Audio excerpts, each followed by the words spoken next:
राधे राधे महाराज जी।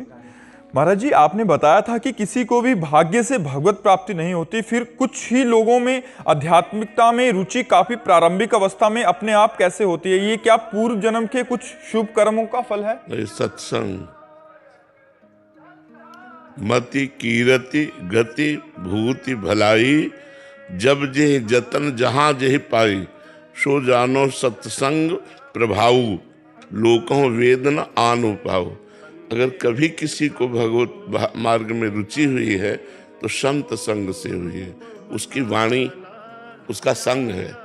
अब आप हमारे पास आज आए हैं, लेकिन आप हमारी वाणी बहुत पहले से सुन रहे हैं, तो वो आपको सुधार करेगी, वाणी आपको सुधार करेगी। अब कुछ लोग ऐसे हैं जो वाणी सुन करके उसका आचरण अनुशासन नहीं मानते, मनमानी आचरण करते हैं, तो उसके ऊपर प्रभाव नहीं पड़ता। कुछ लोग सुनना ही नहीं चाहते, कुछ लोग सुनते हैं लेकिन ऐसे साधारण भाव से, जो श्रद्धा से सुनते हैं, तो वो वाणी उनका परिवर्तन करके सतमार्ग पर चला देगी। सबका इसमें प्रवेश हो सकता है, लेकिन सब अपना प्रवेश नहीं चाहते। कुछ लोग तो डरते हैं संतों की वाणी सुनने से, अगर सुनेंगे तो शराब छूट जाएगी, मांस छूट जाएगा, गंदे आचरण छूट जाएंगे। कुछ लोग सुनकर भी अनादर कर देते हैं, कोई सुनकर उसे अंदर स्वीकार करते हैं, वो सतमार्ग पर चल देते हैं। इसमें भाग्य नहीं, इसमें संत संग है। मति कीर्ति गति भूति वैभव भलाई, जहाँ जिसको कुछ प्राप्त हुआ है वो सत्संग से प्राप्त हुआ है, ऐसा शास्त्रों का मत है, ऐसा शास्त्रों का कहना है। तो अपने आप रुचि नहीं हुई, भगवत रुचि हाँ कृपा से होता है। बिनु हरि कृपा मिले नहीं संता, और संतों के संग से भगवत मार्ग प्रकाशित हो जाता है। जैसे आपके जीवन में आया कि आप 13 वर्ष की अवस्था में, उस समय संग भी नहीं था, तो वो पूर्व जन्म का भजन, पूर्व जन्म का भजन, पूर्व जन्म का जो भजन था, अब वो जो कुछ बकाया रह गया था उसको पूर्ण करने के पहले ही आयु पूर्ति हो गई, तो भगवान ने नया जन्म दिया और बचपन से ही भजन में लगा दिया। तो ये बात है। हाँ, जैसे कुछ बच्चे ऐसे घरों में पैदा होते हैं जिनमें भगवत ये पूर्व जन्म के भजनानंदी होते हैं, पूर्व भजन। अब जैसे हमारे घर में एक ऋषि कुल का माहौल था, प्रातःकाल 4 बजे सबका उठ जाना, नहा धोकर संध्या बंदन अर्घ पात्र आदि देना, फिर अपने कार्य में जाना, भगवान को अर्पित करके भोजन पाना। बच्चों को शुरू से सब ये सिखाया गया था, तो हम लोगों को सिखाया गया था।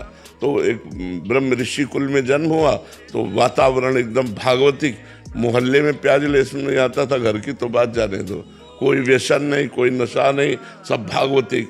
पिताजी हल जोतने जाते थे तो एक झोला रखते थे जिसमें गुरु जी की पादुका, गीता जी, रामायण जी, चाहे 11 बज जाए, पानी मुख में नहीं जाएगा जब तक गीता रामायण का पाठ करके गुरु जी का चरणोदक नहीं लेंगे। ऐसे नियमावली से पुष्ट घर में जन्म हुआ, तो बचपन से ही तो पूर्व जन्म का भजन का योग बचपन से ही भगवान के मार्ग में अग्रसर कर दिया। तो ये है। और कुछ ऐसे बच्चे भी देखने को मिलते हैं जिनके घर का माहौल शराब मांस आदि का सेवन होता है, बट वो आपके सत्संग सुना।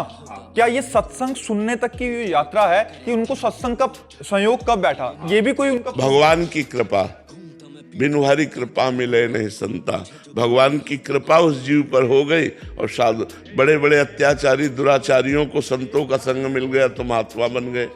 तो संत संग से परिवर्तन। भगवान की कृपा का भी संयोग कब बैठता है, कब और किसे कब कैसे हो जाता है? न जाने कौन से गुण पर दया निधि रीझ जाते हैं, अब ये कहा नहीं जा सकता।